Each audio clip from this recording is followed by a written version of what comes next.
happening. We're way past complaining about feminism or whatever. We're way past that. Well, so when we're talking about masculinity too, and a masculine crisis in the West, what about pussification, right? Or what I would call pussification, where all things masculine are frowned upon. That seems to be a big problem. We were having a discussion earlier with a couple of guys in a Discord group. They were kind of explaining that even men's clubs are frowned upon, Boy Scouts frowned upon. Uh, there is no more Boy Scouts, right? Now it's the Boys and Girl Scouts. There's Yeah. really no masculine hangouts left for people. Do you think that that has a massive contribution to a crisis like that? Yeah. So like I said, it starts off at home. When you start advertising the fact that divorce is totally fine and it's totally an option, and people already have that in the back of their mind with a prenup when they're getting married. Like, prenups are retarded. Stop with the prenups, because if you think you need to sign this piece of paper to protect yourself, then don't get married. Then you're not sure, and also you don't respect the institution. So you're just insecure all around with that, and it starts off at home. So the first person you should look up to, with regards to a masculine figure, is your father, and then you have mentors, and then you have other people you look up to, and then you have these sorts of groups that embrace masculinity, and not only that, but they help nurture it, like the Boy Scouts you mentioned. That's something that will teach you skills. So whatever skills your father can't teach you, there's always another thing, and all of these things are being discarded because of what's known as toxic masculinity, which is not a real thing. But it's interesting where it doesn't exist. So the reason why I think professional sports, is interesting is because the wokeness infects the culture of, let's say, the NFL or the NHL or the NBA or whatever, but it's still a meritocracy. You don't see any women in those leagues because it's impossible. And I think that, like, to double down, the best way to defeat the other side is to double down on their insanity. We should say, why is there separation between the sexes? Why is there a WNBA? We should start allowing women into the NBA. And then we allow the ones that would make it, and none of them would. Yeah. Well, I mean, I largely agree. I've often said that one of the best things that you could do is allow the female to male transgenders join professional male sports leagues. I would very much enjoy watching the results of that. You know what I mean? Yeah, and also for the conservatives that complain about women transgenders competing with women, I think that's dumb. I think we should let them, because women's sports is retarded to begin with.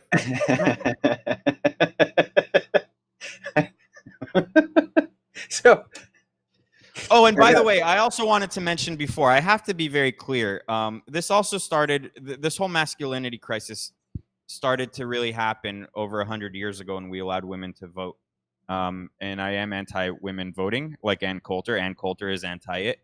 I don't hate women. I think that the political world is very hype. It's war. Every day it's war. Like when you see women try to keep up with men in, let's just say, Twitter, in the political world of Twitter or whatever, they always end up leaving. Like, something will happen where they always end up leaving because it's too combative for them. Like, Lauren Southern left. I'm friends with Lauren. She left and then she came back, but she's not as strong as she used to be. I know other people personally that weren't as big as Lauren, but they left, and they want to settle down and get married and have kids. And a lot of them, like they did with the universities, like women way back when went to universities to not really to learn or get a career after, but to find a husband. And I think that's what they're doing in the political world. They're almost LARPing, like they pretend like what we're talking about or whatever the topic of the world is. And but they always abandon it because it's never really for them, and they know that. And with regards to, like, women in power, it's usually they're usually way more vindictive than men. I mean, did you see that clip of the Prime Minister of New Zealand a few days ago? I did. Where they asked her, like, aren't you creating two different classes of people, with the vaccinated and the unvaccinated? And she goes, yeah, I am. Yeah, and it's like I would rather have Joseph Stalin be in charge, because you know where he stands, and you know he's not trying to sell you rainbows and puppies and sunshine or whatever, and then insert communism. He was just inserting communism, and it was pretty straightforward how evil he was. So they do this weird thing, and that's kind of like what the feminized world has become. It's which we do right now. We lived in a very hyper feminized world, and so there's a huge imbalance right now with everything, and it stems from, that's why this is an important topic, because it kind of, this is like the beginning of the madness that we're experiencing now.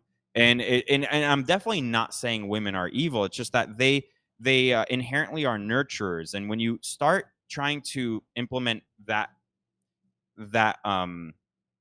character trait into like into the political world, doesn't mesh very well. It helps with raising children, teaching children, and all of that, but not in like caring about millions of people, because it's actually impossible to care about millions of people. I don't know if what I said made sense, but I'm going to stick to it. No, it actually made perfect sense. When we're backing up, one of the things that you said though was you were talking about marriage and how a prenuptial agreement isn't a great idea. Doesn't it seem to you now that young men are terrified about getting married Yeah. and losing, most of everything that they built within a 10-year span, knowing how much women initiate divorce? Why would a prenuptial agreement be a bad idea at that point, do you think?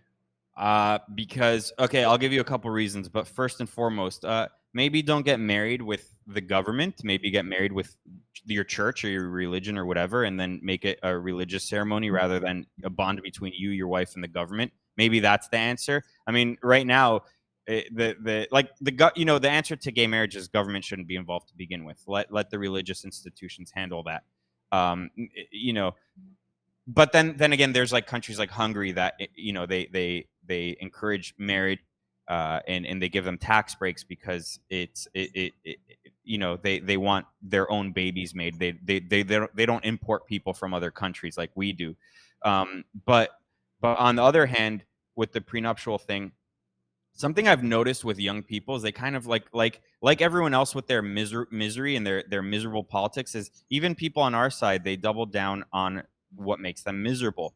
Like they're like, "Oh, I'll marry her and then she'll change." No, she won't. And not only that, but we've almost been taught not to pay attention to the red flags we see. It's like people have that's kind of like what the school system does, is it kind of teaches you to ignore your gut instinct. I would take my gut instinct over anything a scientist tells me any day of the week. Like, I'm not going to mention specifically what right now because I don't want you to get banned, but you probably know what I'm talking about. Yeah, yep, I But do. people have been ignoring the red flags they see, and I think that that's a major problem. One of the upsides of dating many people when you're young, I'm not really saying sleeping around, but dating many people, is you kind of get an idea of after time what kind of person you like and what kind of person you don't like. And again, people keep gravitating to the things that they make them miserable, and I don't know why. Like I said, it stems from probably not having a father or father figure to teach them that the way, really. You think that there's a lot of embracing of materialism?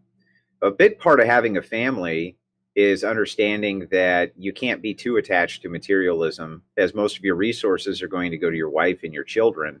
Do you think that this kind of rampant Western obsession with material goods is a big part of the problem?